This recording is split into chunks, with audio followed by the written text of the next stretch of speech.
This podcast may contain explicit language.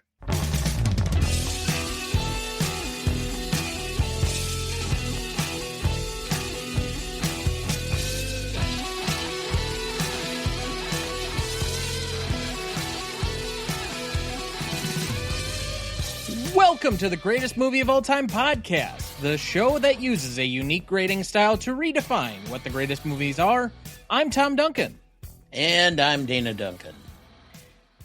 Tonight, we also welcome our returning celebrity guest, host and creator of the Shea Cinema podcast. You will remember her from her previous appearances with us on the 12 Angry Men Revisit and Barry Lyndon. It's Sara Shea!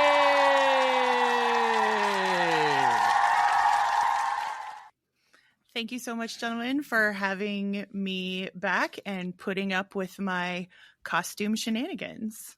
Yes, so what are you cosplaying as tonight? I am cosplaying as a random client at our protagonist George's hair salon. So you've already had your shampoo done? I'm pretty sure that they shampoo and then curlers, and then he runs out on my appointment, and this is how I'm left because I don't know how to do my hair myself.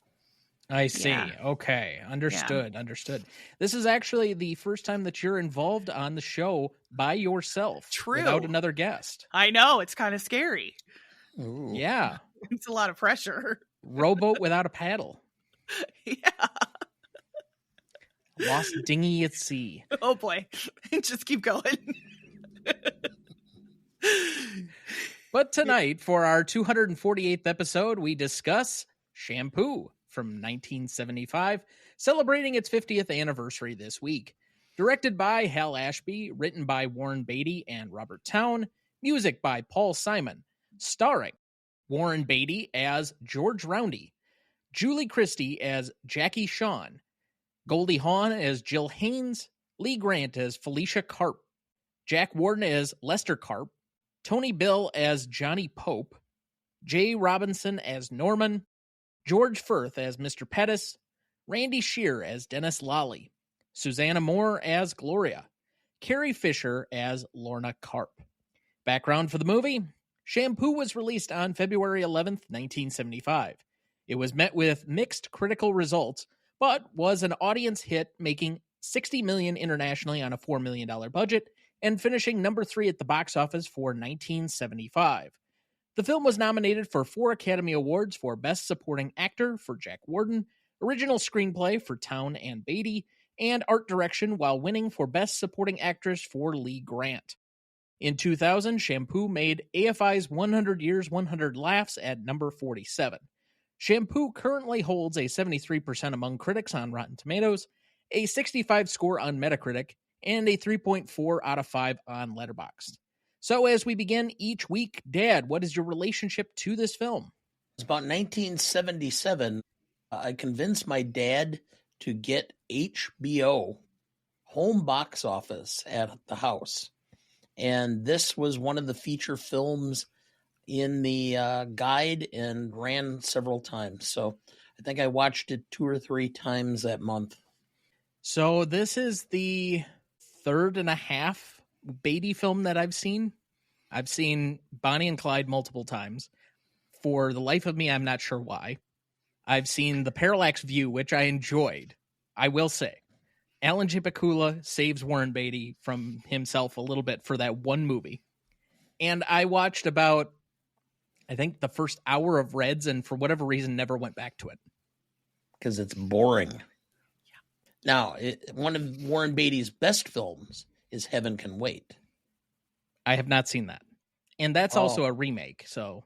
I know, but it's a complete remake. It doesn't even follow the original film. But it's James Mason, Buck Henry, Jack Warden. It's a good film. It's funny. Also, the great Bill Hader, since you bring up James Mason, the great Bill Hader does one of the best James Mason impersonations I've ever seen. And if you can find it anywhere on the internet, him doing his impersonation of James Mason not being able to get a donut coupon received, that it had expired, it's fantastic. I'm writing this down. I'm going to watch it. Oh, yeah. You should be able to easily find it. I've seen it pop up on TikTok every so often. It was his great. audition piece for Saturday Night Live. Oh, was it really? Okay. Yeah. That's pretty funny. Excellent.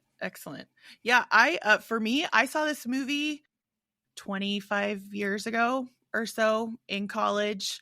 We all thought that we were super hip and progressive, and we're watching a movie that was filled with sex and so we all thought we were with it, and we had to like rent it from a specialty video store because you couldn't really find it at like Blockbuster or anything like that. So yeah, I've seen it several times since then, and we were, I think, fairly titillated by it at the time, seeing it at like 19 years old or so, which makes sense. But the more that I watch it, the older I get, the more sad it is. So yeah, I have a storied past with this film, I suppose.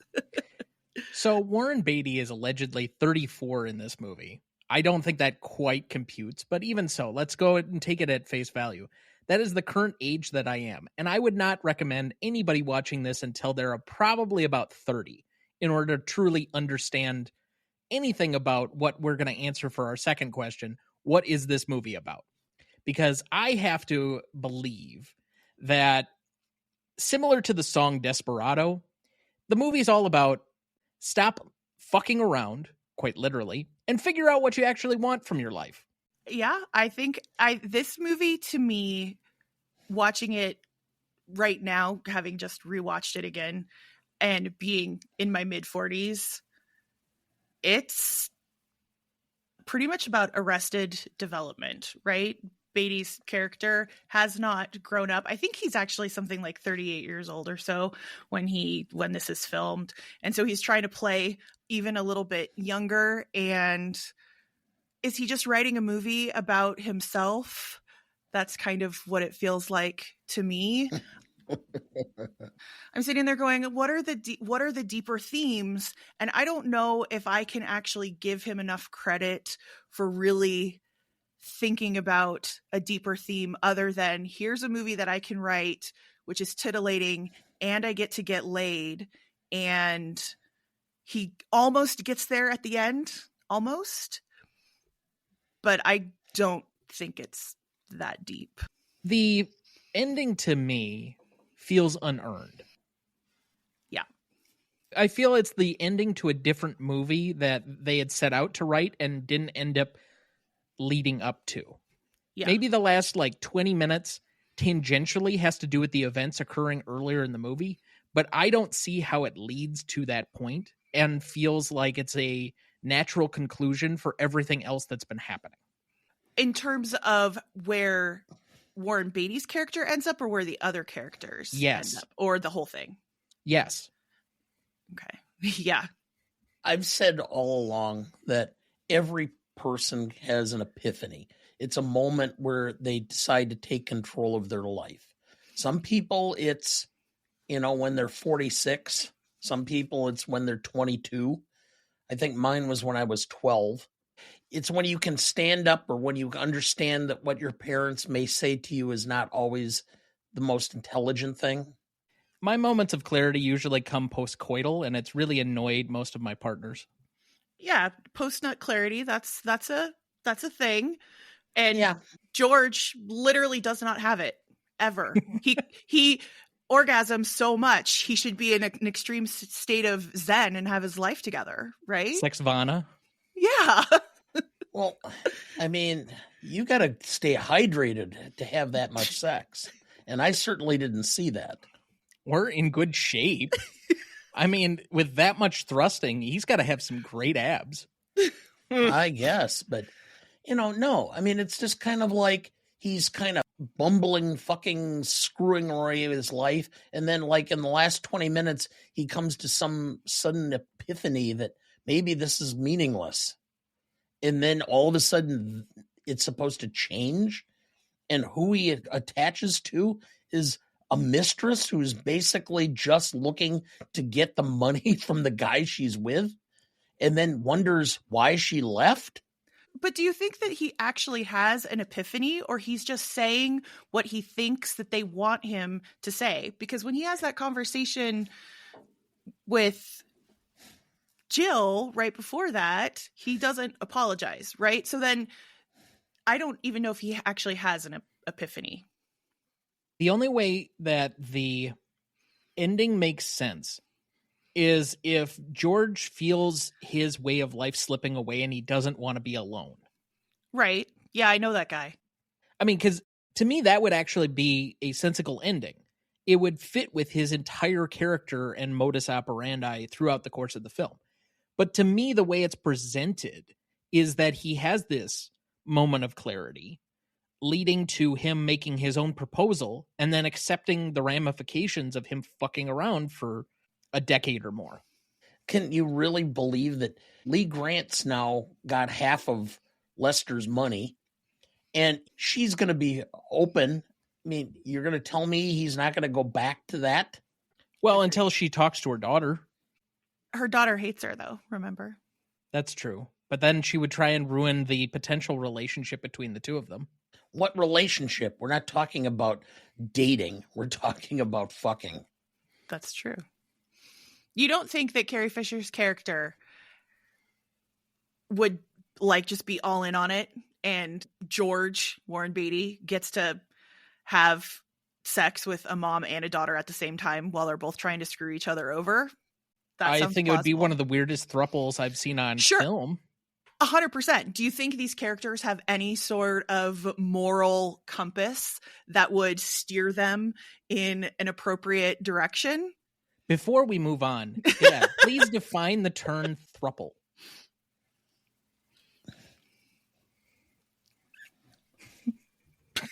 Okay.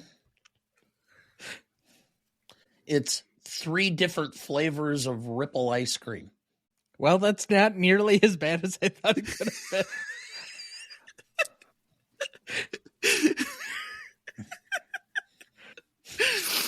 It's a rather in vogue term meaning 3 people in a couple. It's basically a love triangle. It's a new term for it. No, it wouldn't be a love triangle. It would be consensual relationship among 3 people. A love triangle implies that there's only... Yeah. Not really, because, and mentioning the best show on television currently, how can you have a consensual relationship with Miss Cobell and Mrs. Selvig with an innie and an outie? Totally different concept. Sorry, we're talking about Severance. Severance. Which I will say, one of the proudest moments of the last, probably 2 years that I've had is when I turned on episode 1, the pilot, because I was going to rewatch it before starting season 2. And my dad and my mother were in the room. My dad actually set his phone down. He was on the edge of his seat, and he stayed that way for the entire hour. Whereas my mother, predictably, was, so that weird show that you were watching. Yes, Mom, that weird show that I was watching. I mean, to be fair, you got me hooked on it too, so good job. I've done my work. Yes. That's why I don't think my dad has seen past the pilot at this point, but still. I think I watched the second episode with you. Maybe. So that's about it. I haven't been watching a whole lot of television. That's fair. I've barely had enough time to try and keep up with it's movie month, given that all the Oscars are coming. So actually, I've come to think about it, the only TV that I actually have watched is because of you, Tom. Because you were like, oh yeah, Squid Game is on. Oh yeah, you have to watch Severance. Oh yeah, White Lotus is in 2 weeks. Or actually next week. God damn it. I watch movies, I watch sports.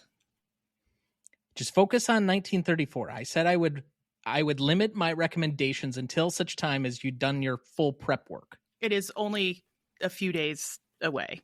And when we are done, I will have watched 29 movies, more than Andrew. So I win. I was the first one past the poll on that. No. I know. I'm not competing. I was competing with myself. Yeah, you're always gonna. You've gotten it. You have the title. At this point, I've beaten Andrew so much at his own show that I just let it go. And now I've gone the opposite way. I've gone to basically firebombing the entire thing and exercising a sort of anarchist vibe to the show. Yeah, I can see that. Especially since I didn't pick the years that we were doing. My co-host, who's on said episodes of Rev Almanac with me, is more inclined to pick the years. And for some godforsaken reason, he picked 1967. Oh, well, I got the good, the bad, and the ugly to win a bunch of shit. Yeah, the book was good. The book was good. It was much better than all the movies it was talking about. True. So we could have just done a book report. I would have been happy with that. Like I almost did with Barry Lyndon. I apologize. Yeah. Never apologize. Never admit defeat. Doesn't happen. Anyway, moving on. Well, let's get back to discussing what this show is supposed to be about. Right. What the fuck is Warren Beatty trying to say with his collection of films?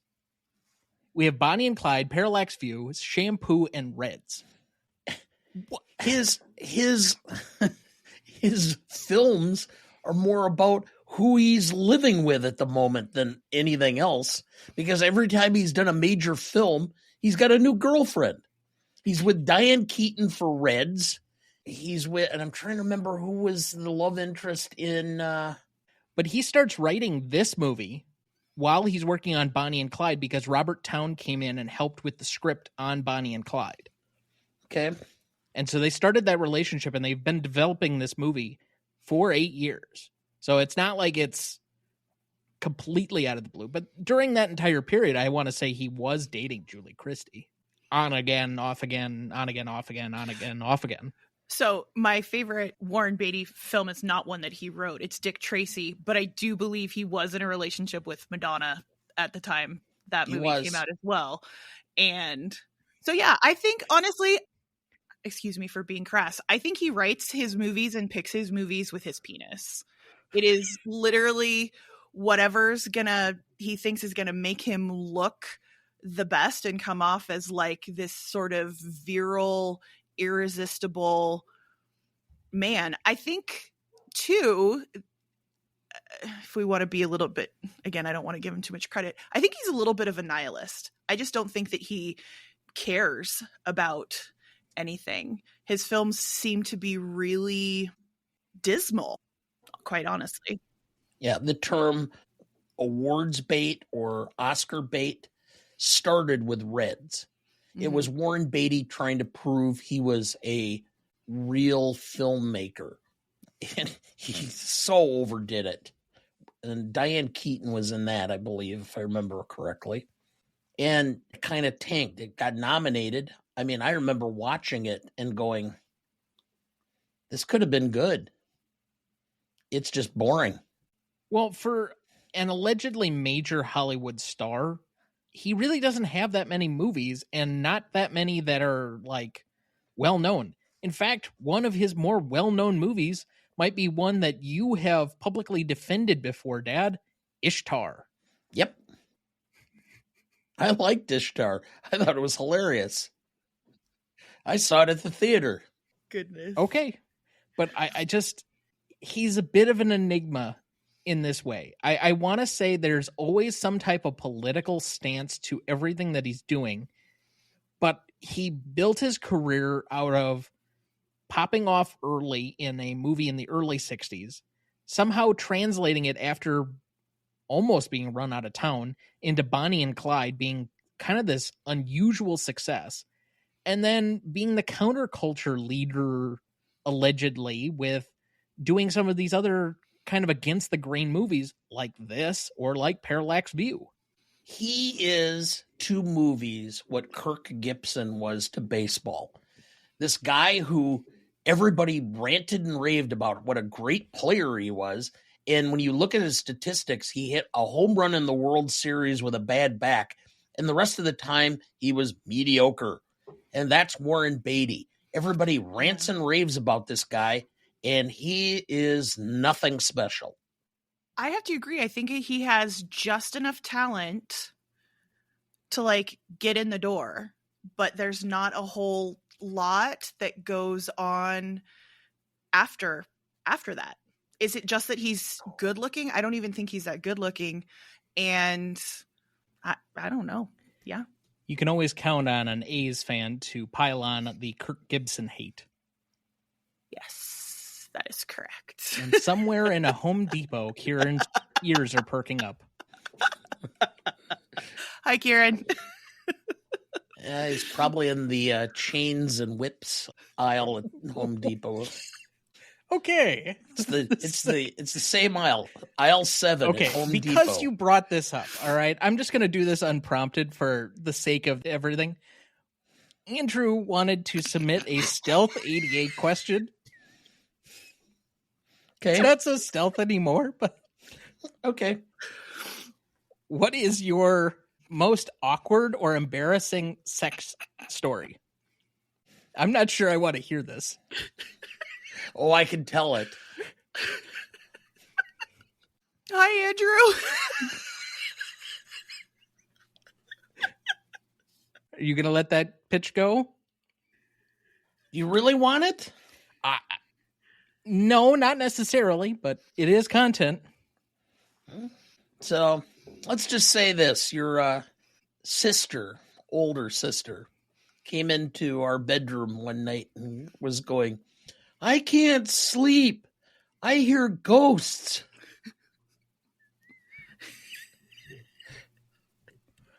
I will let everyone else figure out the second half of that story. But frankly, I've heard that one before, so I'm okay. Okay.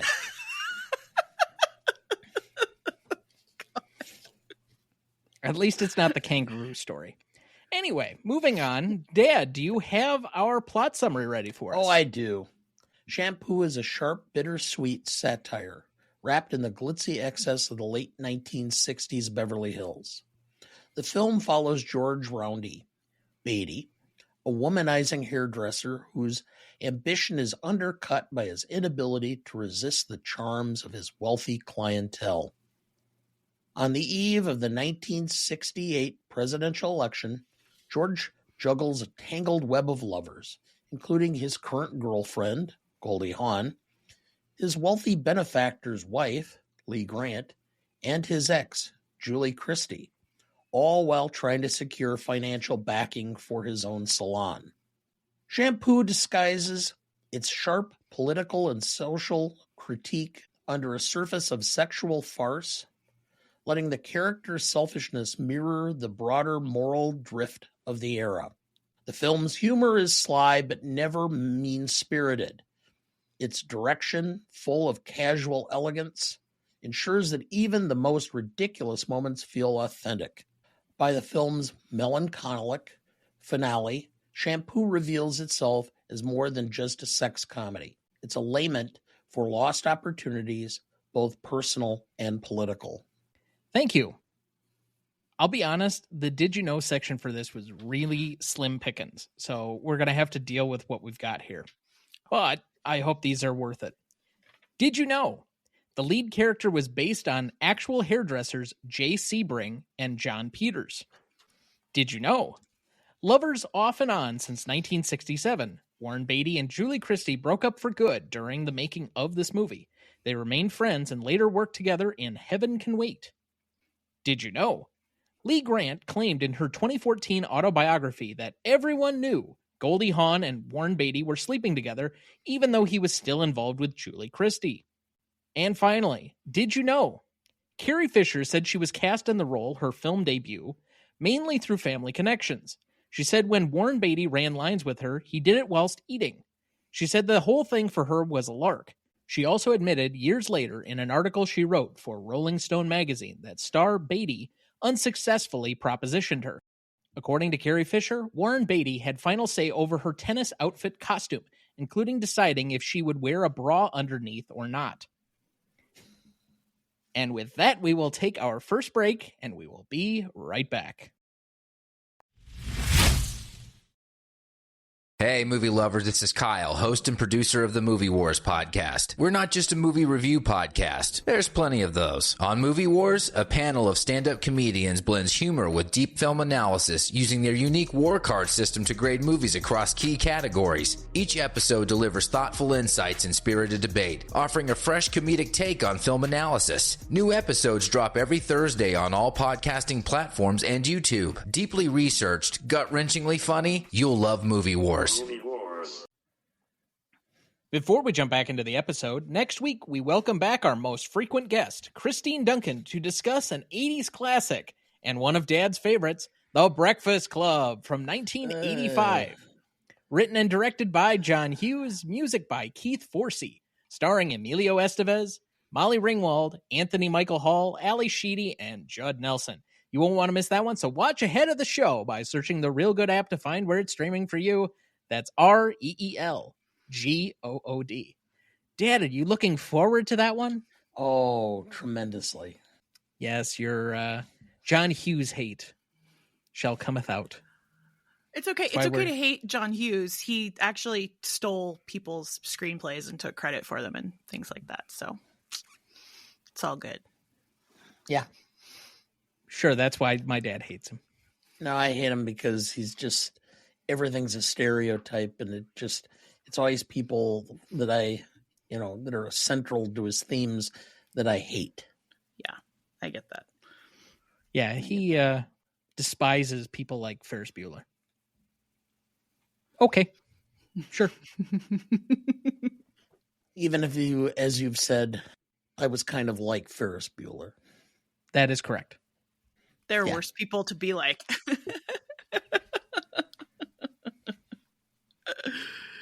But before we get back into the rest of the episode, Sarah, what are you doing and where can people find you? I'm currently festering during the school year, but right now actively preparing to appear on the Revisionist Almanac 1934 episode. So watching a bajillion movies for that. We're recording in a couple days. It'll come out, I don't know, probably a month or so after this episode drops. Preparing to be on a couple of other shows as well. Need to edit my own show. Need to get my dad healthy enough to keep recording. So it's really, right now is probably the busiest I have ever been with movies in my entire life. But in a matter of days, I can take a deep breath.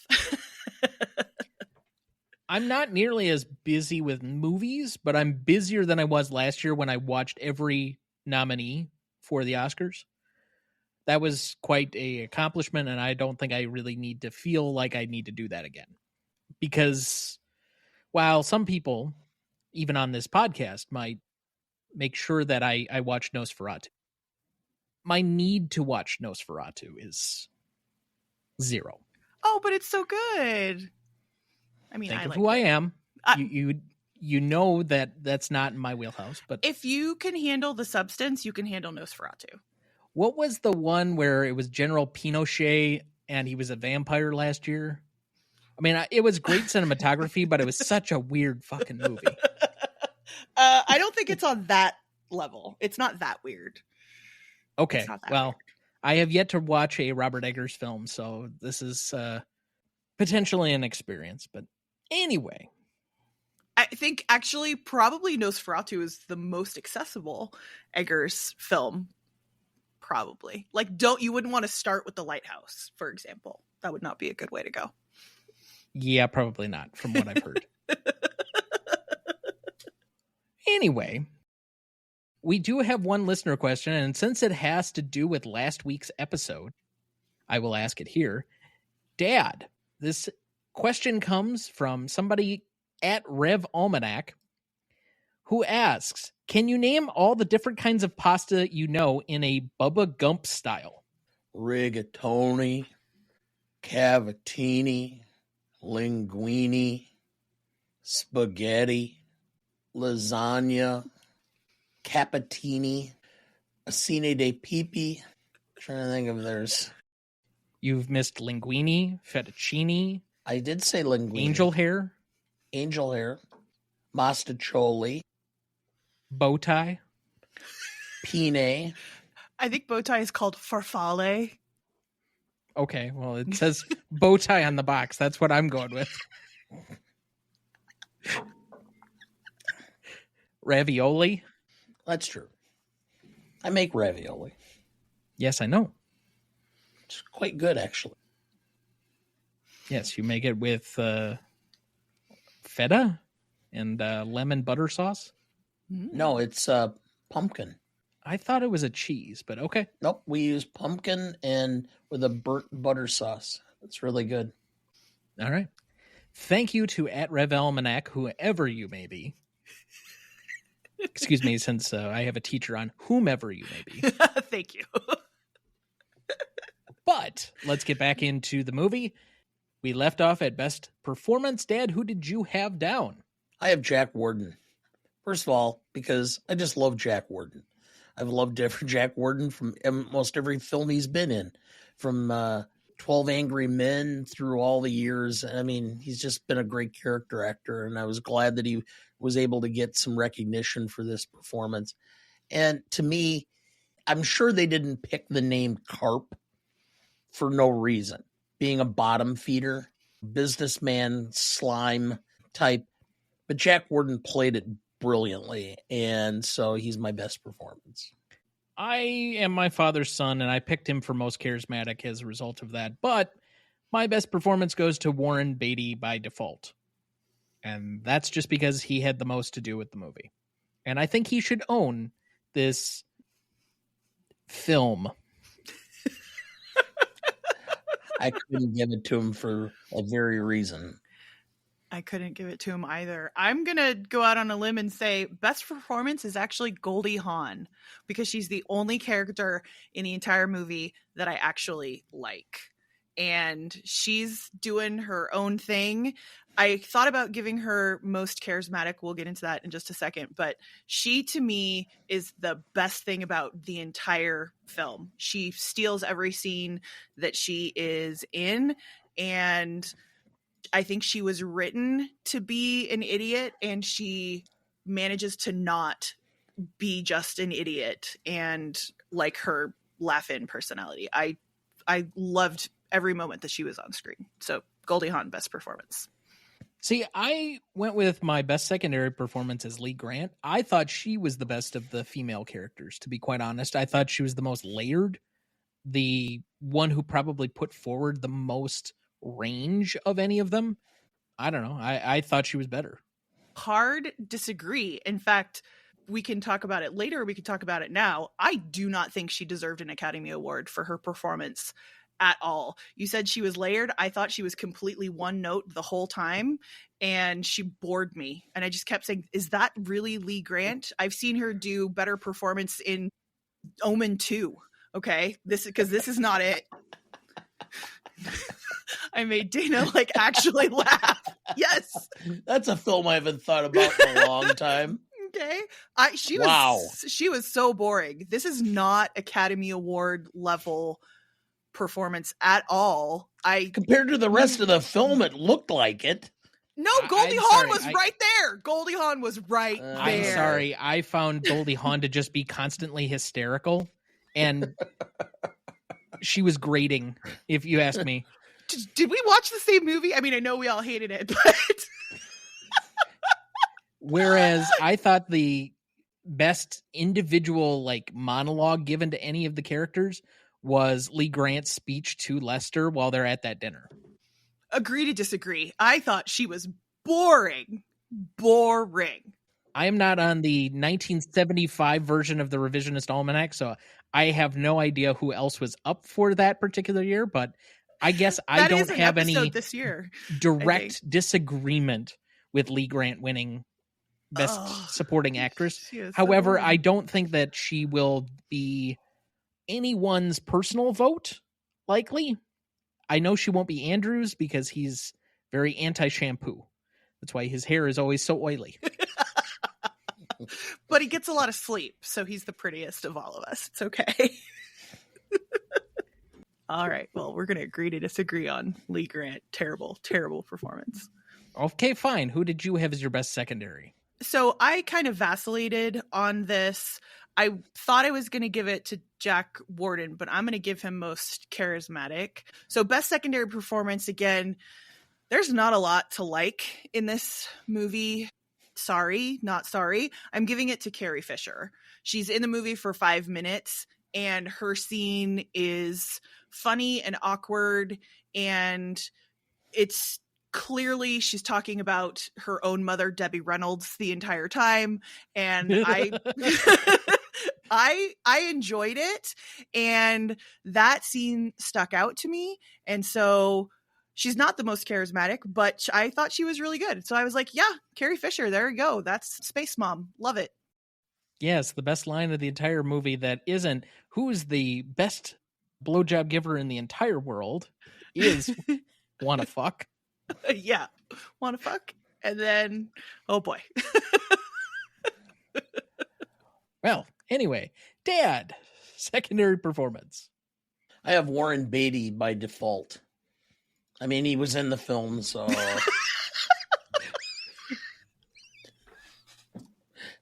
I'm supposed to love him, but I just can't. So I got to give him something.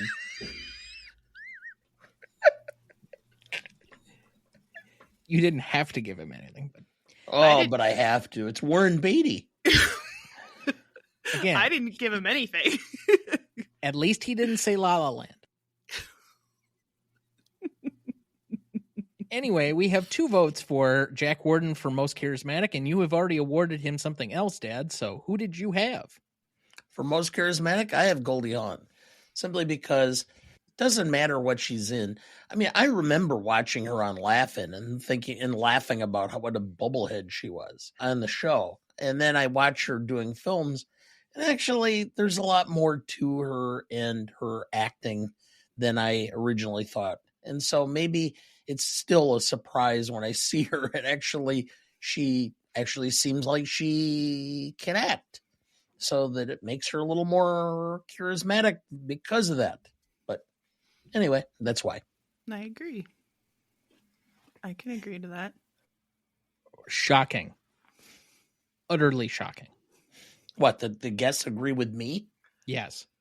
Oh, yeah. Well, I mean, I gave her best performance because you guys are wrong for giving it to anyone else. But most charismatic, of course, she's adorable. She's adorable. She's also adorable, and she's rather funny. And I think she does actually give the most layered performance out of all of it, with all of the roller coaster of things that are going on. And she's not hysterical the whole time. She is hysterical most of the time, but not the whole time. Not the whole time. Would you like to parse that out into percentages? It might be like 90-10 hysterics, Okay. 10%. I was thinking more like 88-12, but okay. I'll take it. Yep. Okay. I'll agree. All right. I'll agree with you on that one. Sure. I'm all for that nuance. Good. 2% makes a difference. Moving to best scene, I have 5 nominees. Wait, we here. aren't even going to talk about how charismatic Jack Warden is? I know we he wins. Did. No, because the whole point is you're supposed to hate him.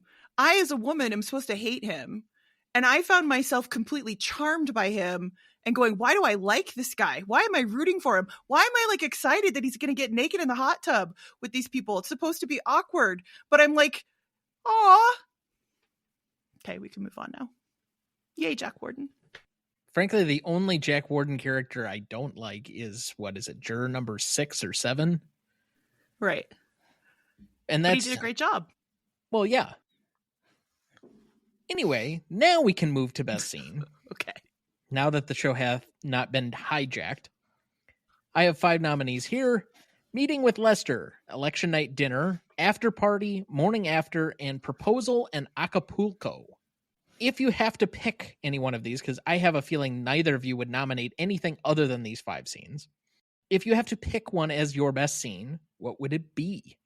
Meeting with Lester, simply because it portrays Lester as being the epitome of the wealthy slimeball realtor mogul, Beverly Hills type with his mistress, and how he just kind of slides around and kind of oozes kind of like a snail with a slime ball behind him wherever he goes.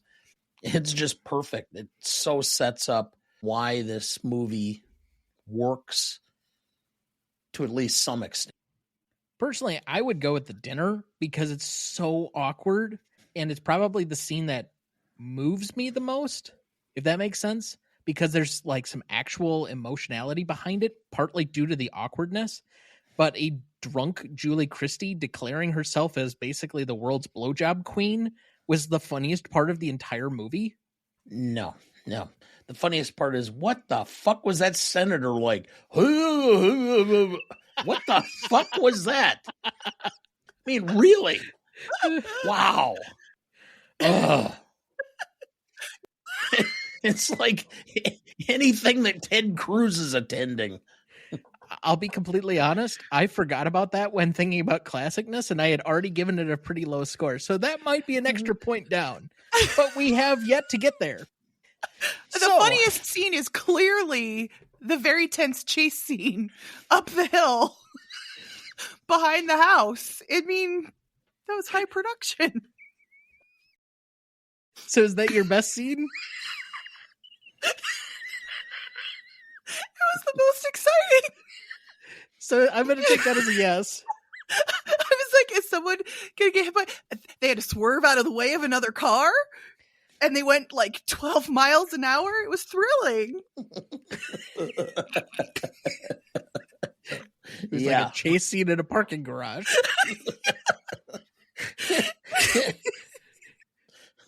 But without the tires squealing. I think they actually added in some tire squeals. But he's on that stupid motorcycle. Oh, God. The whole thing was so desperate. And I said it was the funniest. I didn't actually say it was the best scene. There's this part of me that wants to like nominate George being at Jackie's house and meeting Lorna and all of that. Being at Jackie's house and Lester comes in just for the awkwardness there. But all of these things happen in the second half of the movie. And I think I would put in and say the after party is such a weird sort of denouement to everything. You know, it's a sex party, I guess, because the Beatles are playing and then suddenly Jimi Hendrix and all of that type of stuff. And it's what every sort of like Hollywood movie thinks happens at parties like that, but doesn't actually happen. I don't know. None of these scenes are very good to me, but I think that's a problem with the movie. None of them, I don't feel like there's any scene that actually stands out as being like the epitome of the movie. It's like little segments from here and there. So that's part of my problem as an audience member watching this film. Favorite scene, I also have the election night dinner. I don't need to talk about it further. So favorite scenes for either of you? I have the election night dinner. And not applicable is not a choice, Sarah. But Dana has gone with the credits before. Yes, I have. Actually, I think it was over. Yeah, I think actually meeting Lorna is probably my favorite scene. It's just really unexpected. The conversation that they're having.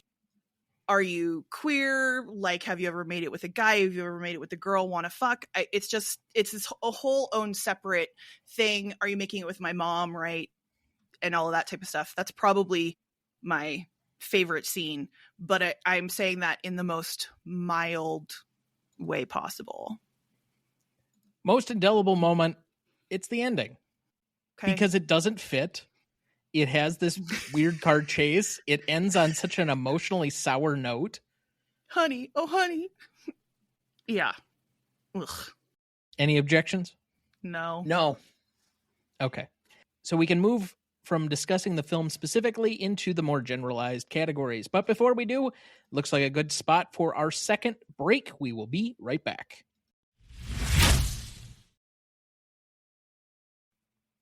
Before we jump back into the episode, did you know all of our newest episodes are also now in video format? That's right, you can see my resting nerd face and all of Dana's famous okays in pristine high definition. And that's not all. We're also on the cusp of a few different live streams coming up in the near future. First, our annual Oscars preview will be live streamed on our YouTube channel the week before the Oscars, and then we will have a live post-Oscars review the night after the awards with a whole bunch of your favorite guests dropping by to share their thoughts on what happened. We've also got a James Bond rankings live stream series planned and much, much more. If you want to check all of that out, just head to youtube.com/@GMotePodcast. And if you do, please like the video or subscribe to us. We would really appreciate it. Dad, do we have anyone to remember this week? Yes. Olga James, 95, American singer and actress. Carmen Jones, Mr. Wonderful, The Bill Cosby Show. Ken Flores, 28, American comedian. And Dick Buttons, 95, American figure skater, Olympic champion 1948 or 1952, five-time world champion, color commentator at the Olympics or the Winter Olympics forever. And that's why we included him on here, because if you watch the Winter Olympics from about the late 60s until the early 90s, Dick Button was always talking skating, both men and women's, throughout the Olympics. I have nothing to add, unfortunately, because I am not quite as old as you. And so all I will say here is we appreciate them all here for their contributions with a moment of silence in their honor.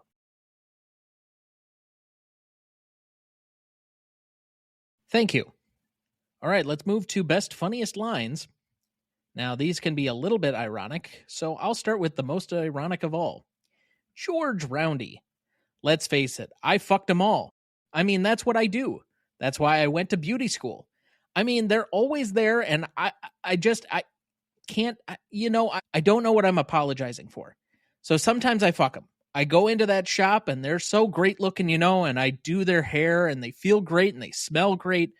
Or I could be out in the street, and I just could stop at a stoplight or go into an elevator, or it's a beautiful girl. I don't know. I mean, that's it. It makes my day. I mean, it makes me feel like I'm going to live forever. It was like reliving the movie. That was so spot on. George Roundy. Christ, they're women, aren't they? Have you ever listened to the women talk, man? Do you? 'Cause I do until it's running out of my ears. I mean, I'm on my feet all day listening to women talk, and they're only talking about one thing, how some guy fucked them over. That's all that's on their minds. That's all I ever hear about. George, I don't fuck anybody for money. I do it for fun. George Roundy. Last night I had a dream. I was 50 years old and I was supposed to meet Jill at the shop. It scared the hell out of me. Jackie Sean. Why? George. I can't imagine being with Jill when I'm 50 years old. I can't imagine not being with you. Jackie Sean. Who does he think I am? Some cigar that he's got between his teeth?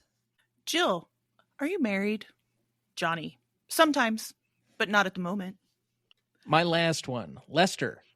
I just wish I knew what the hell I was living for. You can lose it all, I mean, you can lose it no matter who you are. What's the sense of having it all?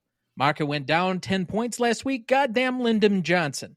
Well, maybe Nixon will be better. What's the difference? They're all a bunch of jerks. I'm out. Oh, I've got many.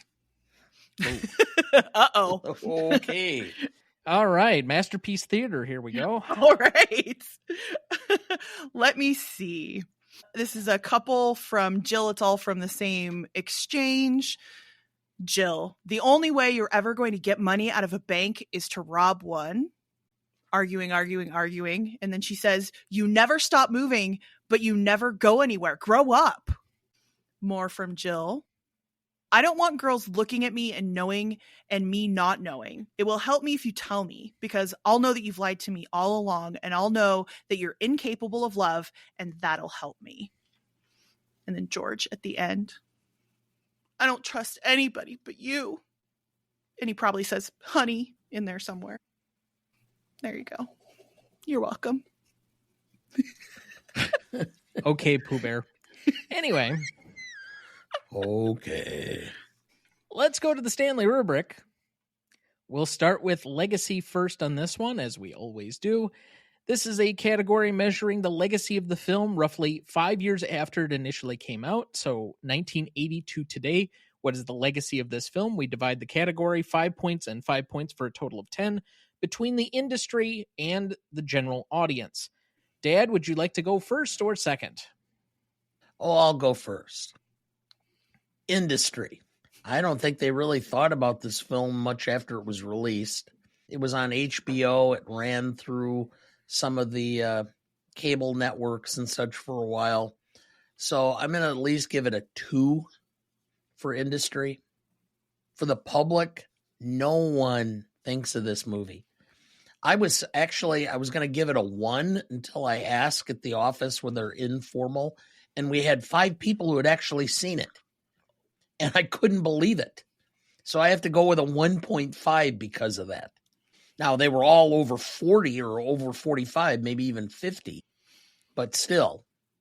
This was a popular movie when it came out. That's all I can say.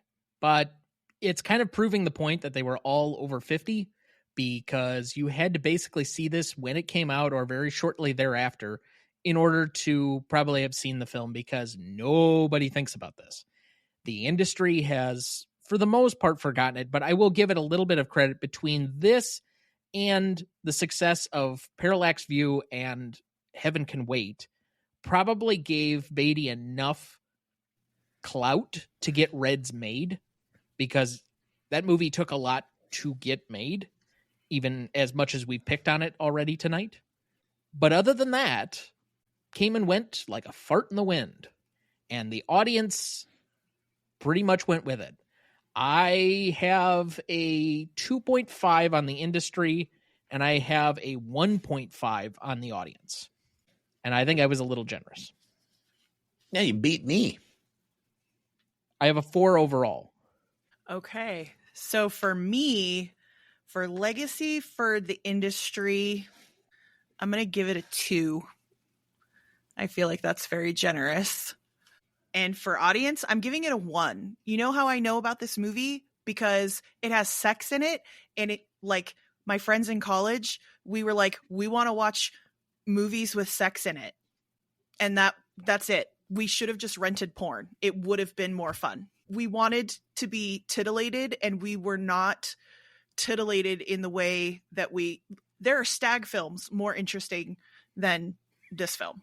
I'm giving it a 1. And those are films with deer in them. Correct. Sometimes with horns. Mm-hmm. Very horny. Yes, deer. They are very, very horny. That is a 3.5 average between the three of us. Impact and significance. This is where I have to give it a slightly different grade, because, as we mentioned, it has a different appreciation in the moment than it did afterward. So within the initial 5-year period for which this category is measured, and I suppose I should have given the description at the top like I normally do, impact and significance is a measure of the impact or significance of the film within the first 5 years that it was released, so roughly 1975 to 1980. What is the impact and significance of the film? We also split this category 5 and 5 points between the industry and the audience, like the last category. The industry had to give it a little bit of credit because of the financial success that it had. It was nominated for 4 Oscars, even though it was not up for Best Picture or Director. It did get in several other categories, including winning one of the major categories, even though one of us disagrees with that win.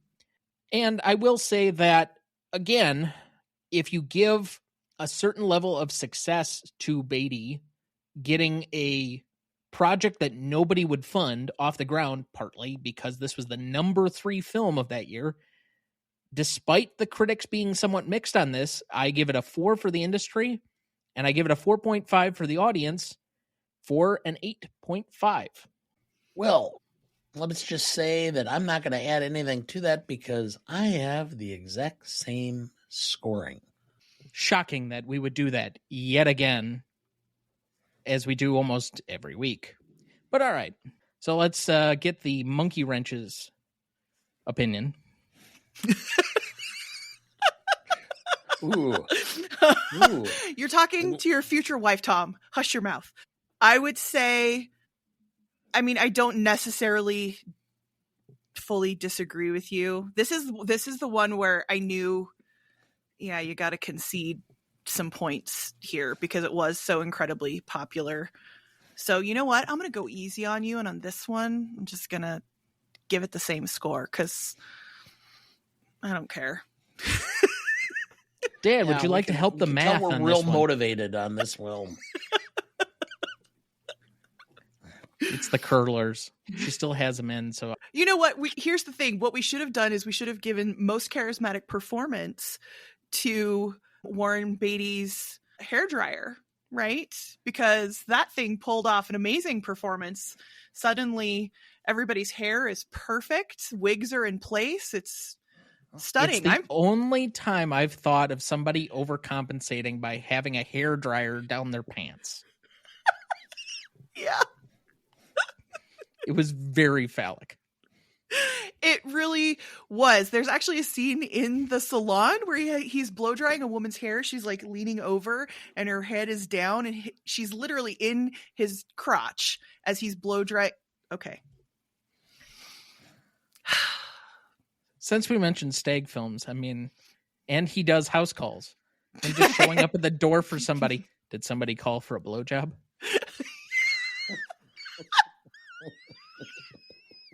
In a better movie, he would have had that line.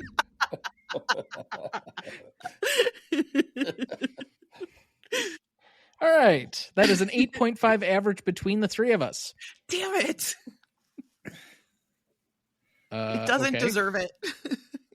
I just don't want to give anything over a 5. Oh, I don't think that's going to be in trouble after this point.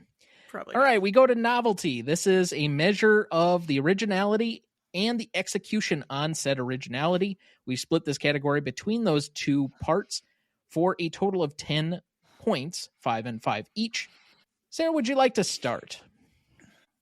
This story is completely unoriginal. It's been done 1,000 times before in better ways, in funnier ways.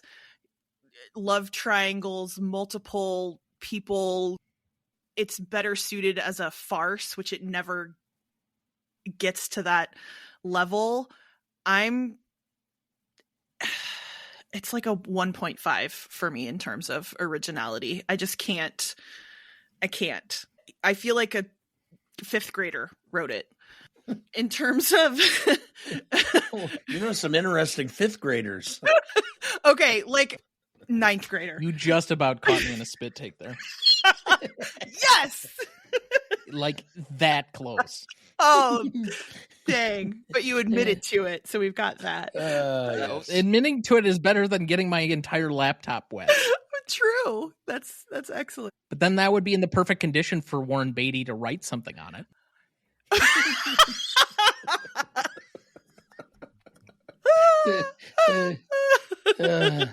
It would be better than this film.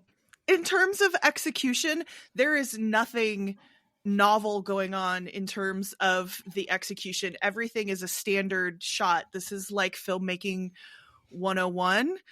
Oftentimes when I show films to kids and they get, this isn't interesting. And I'm like, you literally could not make a better movie on your own. So knock it off.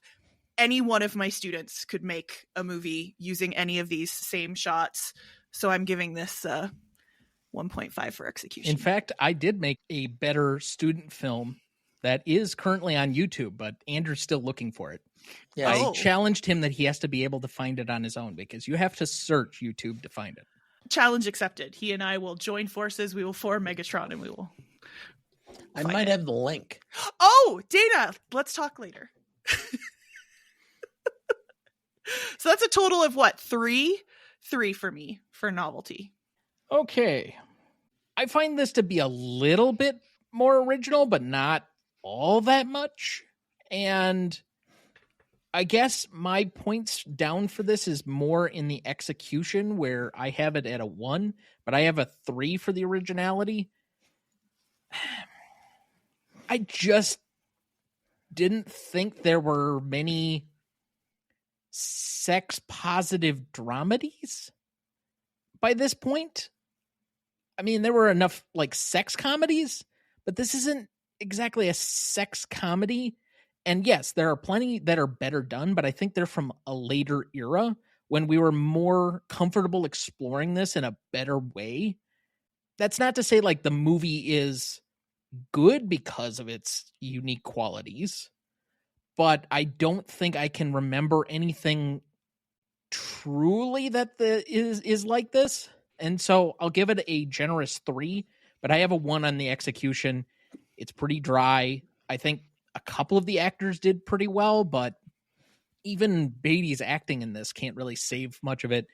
Acting? Yeah, I'm like, Beatty's never saved anything with his acting at all. I mean, Lee Grant, Jack Warden, and that's about it for me. Goldie Hawn. So I'm going to go with a 4.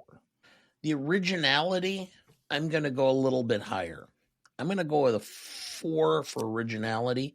And the reason why is because this is the first time I've saw a film where it talked about the upper crust of, the Hollywood Bel Air life with the lowest level of sexploitation that was going on in the 60s. And it kind of merged them and showed that the elite were no better than the rest of us. And so I think it kind of gave a pull back the covers of what was really going on in Bel Air among all the very wealthy and the, wearing the tuxes to the formal dinners and such, realizing that this is the first time where they're all a bunch of degenerates too. I'm going to go with a 4 for originality, and I'm going to go with a 1 for execution because, quite frankly, you could have had the third director doing this and it would have made no difference because there was nothing in here. I mean, okay, go, shoot. Okay, cut, wrap, neck. Oh, God. It's so canned. For being a name-recognized director in Hal Ashby, I don't see that this was all that great. This to me is like, well, Hal, I know you're going through a divorce right now. Do you need some cash? Just show up. I haven't looked to see if that's indeed true, but it wouldn't surprise me. So I'm at a 1 for execution. So I'm at a 5 overall. And that makes it a 4 average between the three of us. Easy math so far. All right, Dad. Before I have all of my criticisms, let's hear all of yours and the likely very, very low score that you will give this one.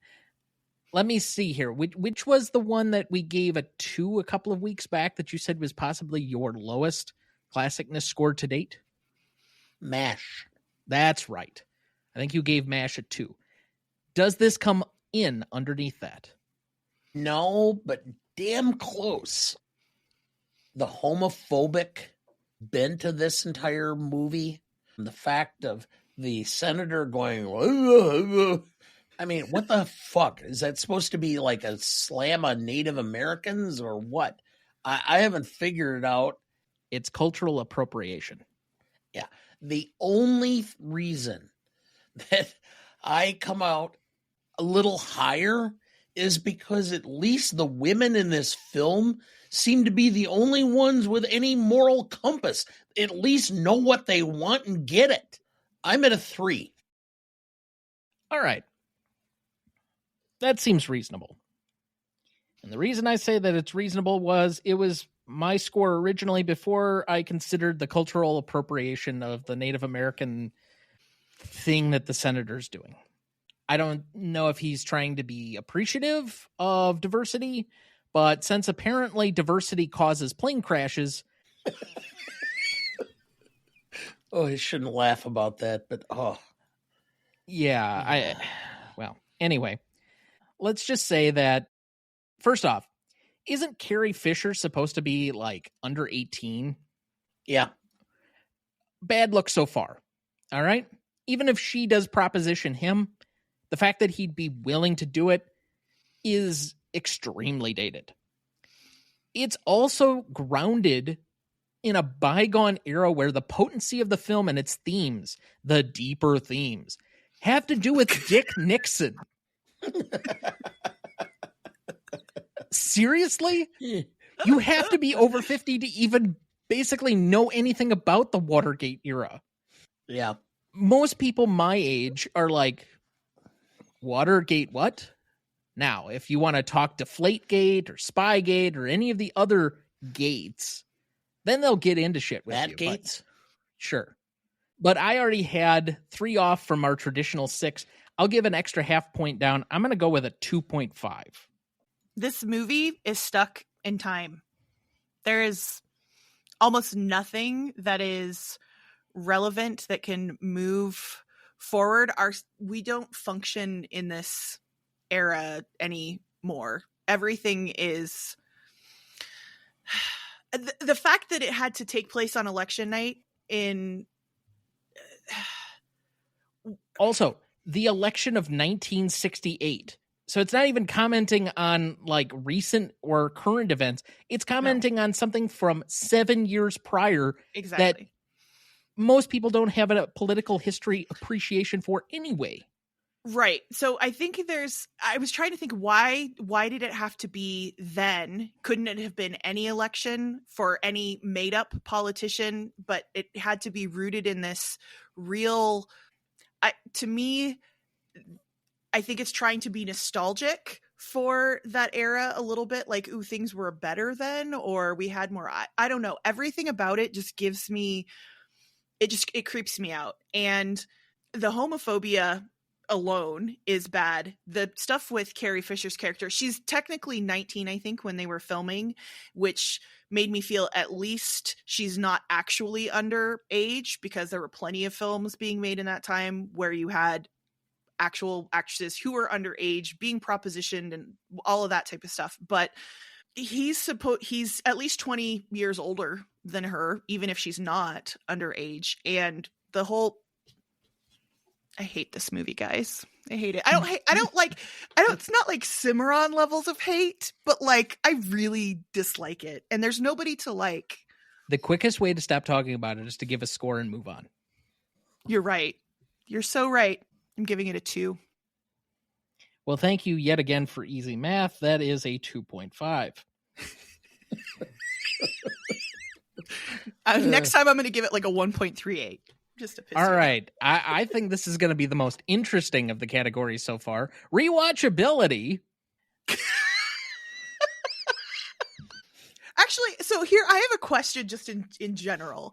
How many times have we collectively seen this film now? Because Dana, you said you had seen it several times. So how many times all over do you think you've seen it? Because I think I've seen it at this point about 7 times. I think maybe I've seen it 4. Okay. Including this watching. Okay. Okay, so that would be 12. The last time probably I watched this film was 1978 or 79. Okay. Let's just put it this way. That's about right. Because that's about the amount of time I would need before I'd rewatch it again. Mm-hmm. Mm-hmm. And I'm 61. So I'm figuring that's 45 years. So if I hit 96, I will make this promise. I will rewatch Shampoo for my 96th birthday. This is going to be on the internet, so people will hold you to that. I love it. It's going to be the strangest birthday. Because I already made the pledge that if I hit 90, all I'm going to do is smoke cigars, eat ice cream, and drink bourbon. We'll give you 12 different kinds of pasta, including a cine de pipi. And we'll watch Shampoo. He's gonna like increase his cigar intake when he hits 90 in order to avoid making it to have to watch Shampoo. Oh, my luck. It'll just prolong it.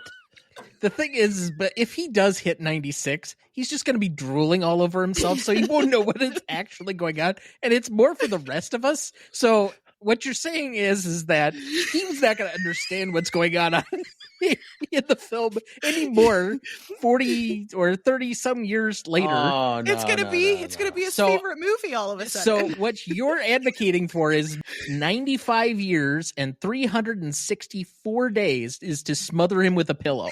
Yes.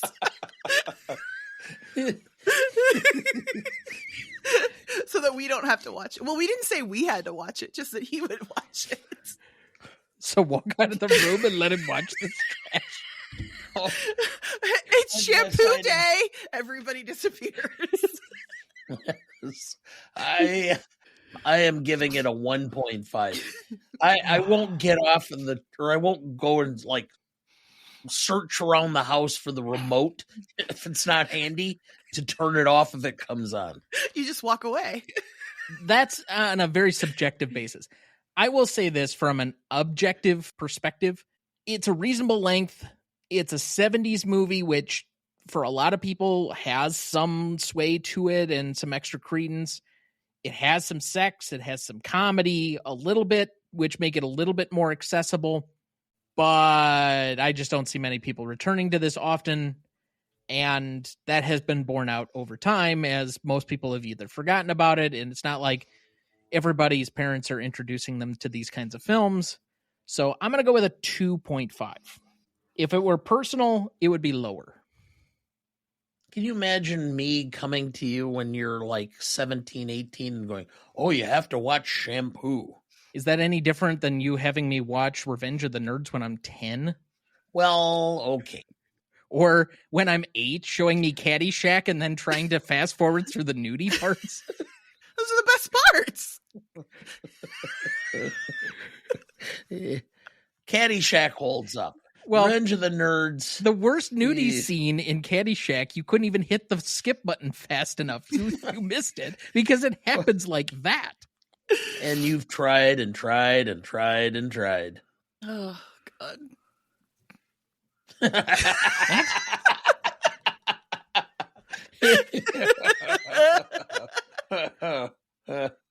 Yeah, okay. Okay. Anyway, moving on. We have one last score to go. I already seen this movie more times than you two put together.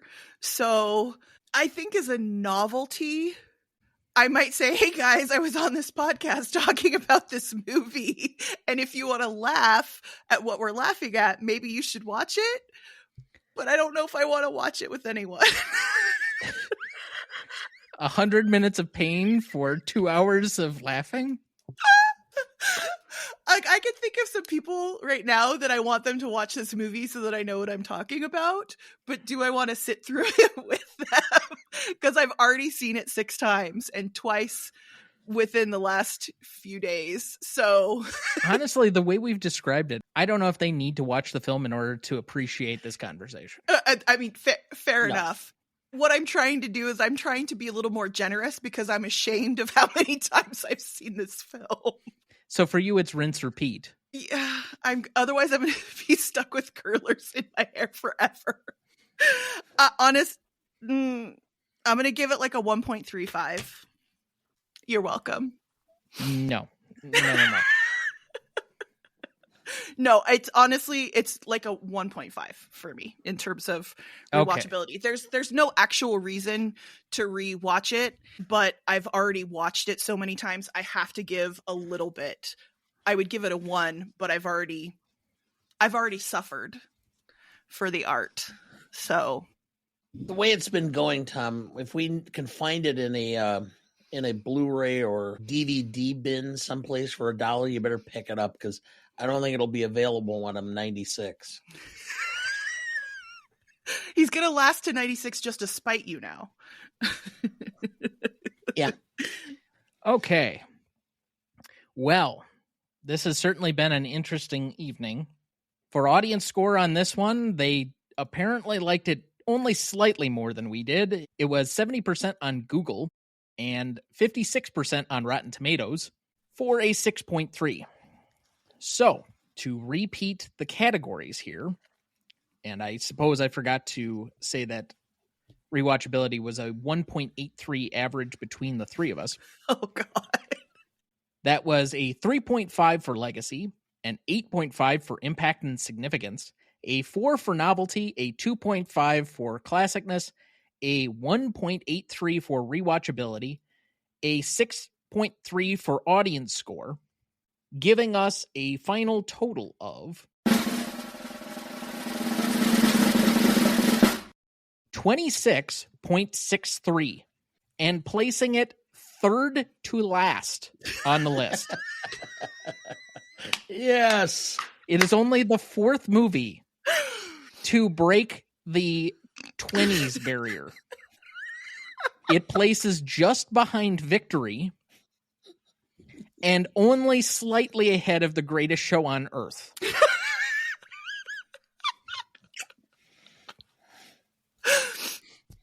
I am so proud to be part of this moment.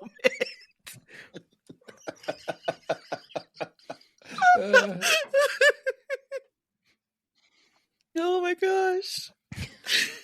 Okay.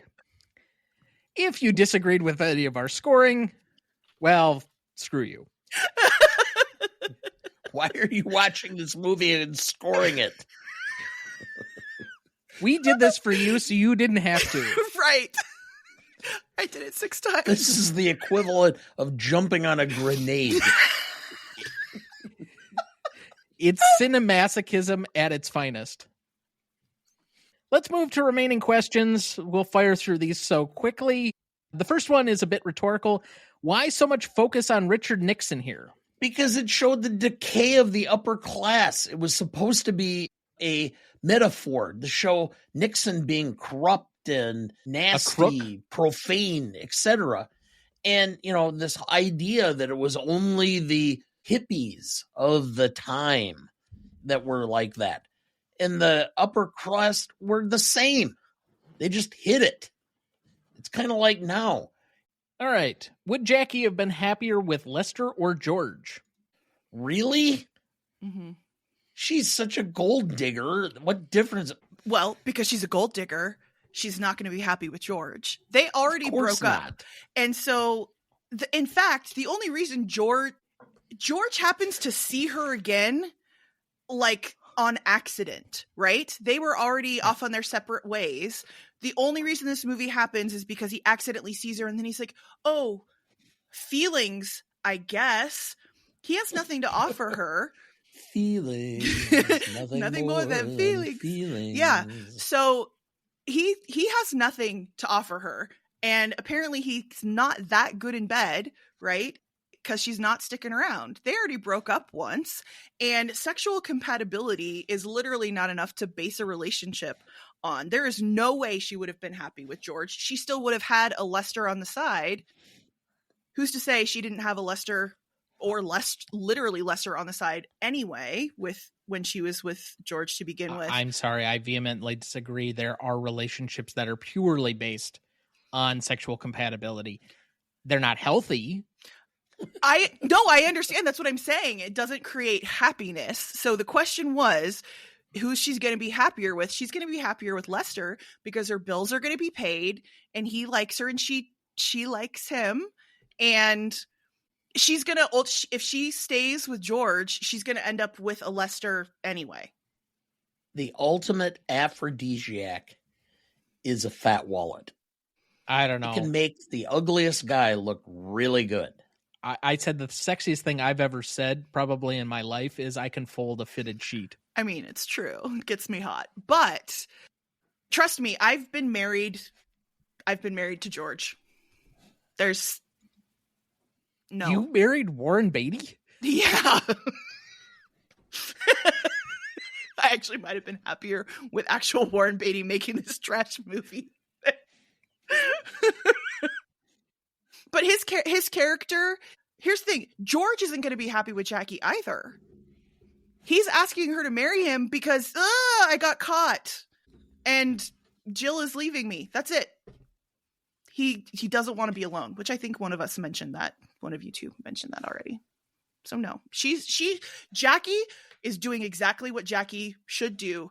Good on her. She's going to be happy. And until another Jackie comes along to take her place, because she's taking Felicia's place. I mean, Lester was hitting on Jill, by the way, in the car. Oh, Jill, hi. Jill, hi. How's it going? Oh, yeah, I'll go wherever you're going. Let's go get a drink. Oh, I'm going to go to the party that you're going. Oh, I'm going to go get in this hot tub. Oh. When you're the other woman and you end up with the guy, why do you think that there isn't going to be yet another woman? If they will cheat with you, for you, they will cheat on you. It's just, that's going to be the whole thing over and over again. Does George end up with a successful salon of his own? What in the fuck in this movie lets you believe that he can run a business? That's my question. What is his work schedule? Hey, hold on. I know a very successful business owner who just constantly walks out in the middle of the day and does their own thing.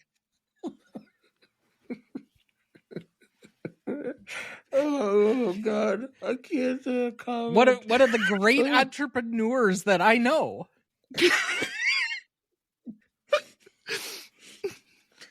Anyway, Sarah, you had some remaining questions.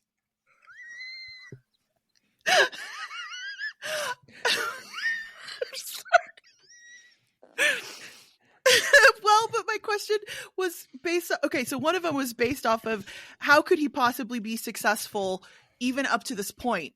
I don't see, he's not really good at hair. Are we supposed to believe that he gave Jackie and Felicia the same haircut? Yes. They don't look the same. Why didn't they get two wigs that were identical? Because it doesn't look the same. All I will say at this point is my jaw is hurting from laughing and smiling too much. Good. And then no, I'm cutting my rest of my questions because they just make me mad. Okay. Yes. This is why Goldie Hawn is the best part of this movie, because she is adorable and I might have a crush on her and I liked her. Everyone else is garbage. Go watch Sugarland Express. Much better film. It better score too. Oh, okay. Here's one of my questions. What the hell is with Paul Simon and this score? He gets score credit, but it's like just him going like twice. That's it. The Beatles play more than Paul Simon in this movie. Okay. All I will say is that the entire movie seems to be predicated on people who underperformed. True. Also, you know that Paul Simon and Carrie Fisher got married, right? They were married for a time. She was his the love of his life. Okay. I'm calm. No more laughing. I'm very serious. Well, good, because at this point, we'd like to thank you for being here. Remind everybody where they can find you and what you're working on. Yeah, so I'm Sara Shea. Show is Shea Cinema. You can find me on Instagram and Threads. I think I have a profile on Twitter. I never go over there. Don't forget TikTok. Oh, TikTok. TikTok is a separate thing where I do handwriting under a different name. But if you want to check it out, Harley writes things on TikTok. That's a whole lot of stuff. I do movie quotes and things like that. Going to be on Revisionist Almanac shortly. We'll have new episodes up soon for our show. We are in the middle of 1933 for that. And I don't know. That's it. That's it. Yeah. The synergy going on here, because I was asked for guest questions, or I guess listener questions, for the It Happened One Night episode of BPC that is also being recorded this evening. Oh, yeah. They're getting to it right before we get to talk about it. Yep.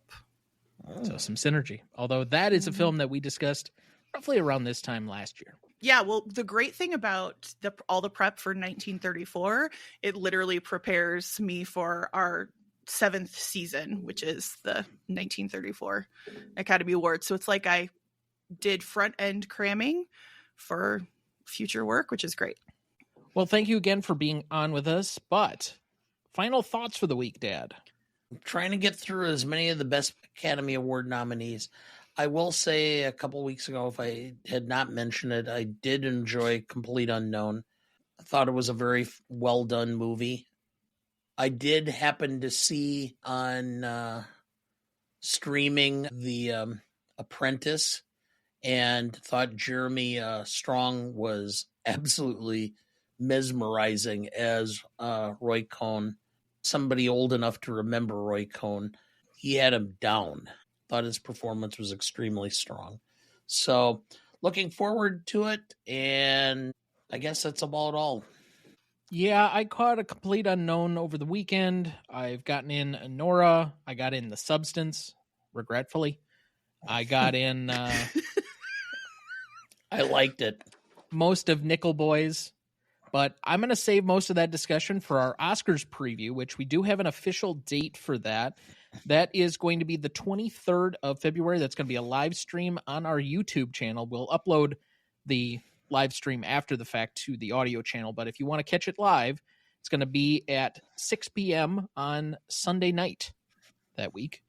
And then we're going to have our reaction show the day after the Oscars. That's going to be at 7 p.m. Central Standard Time on March 3rd.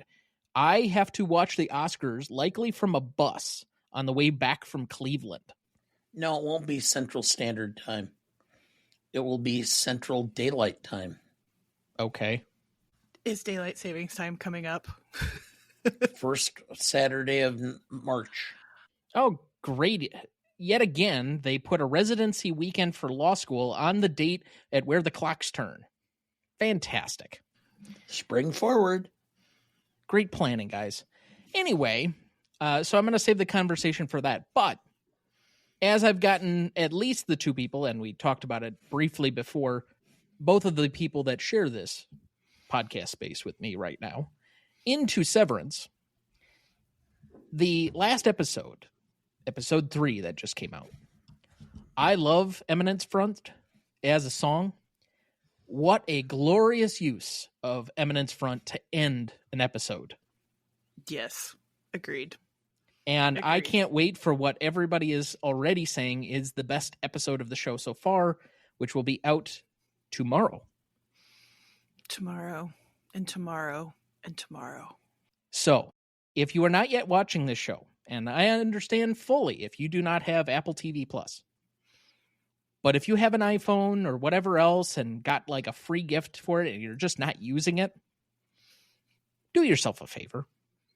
This is the best show on television right now.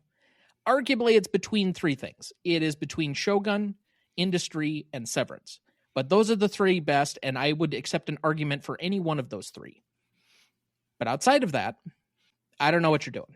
If you if you like good television, you like interesting, intimate characters, and good thrillers, you watch any one of those shows. I think that's a good place to end it for the week. Thank you for listening. We're all pretty bizarre. Some of us are just better at hiding it, that's all. Next week, we welcome back our most frequent guest, Christine Duncan, to discuss an 80s classic and one of Dana's favorites, The Breakfast Club from 1985. Written and directed by John Hughes. Music by Keith Forsey. Starring Emilio Estevez, Molly Ringwald, Anthony Michael Hall, Ali Sheedy, and Judd Nelson.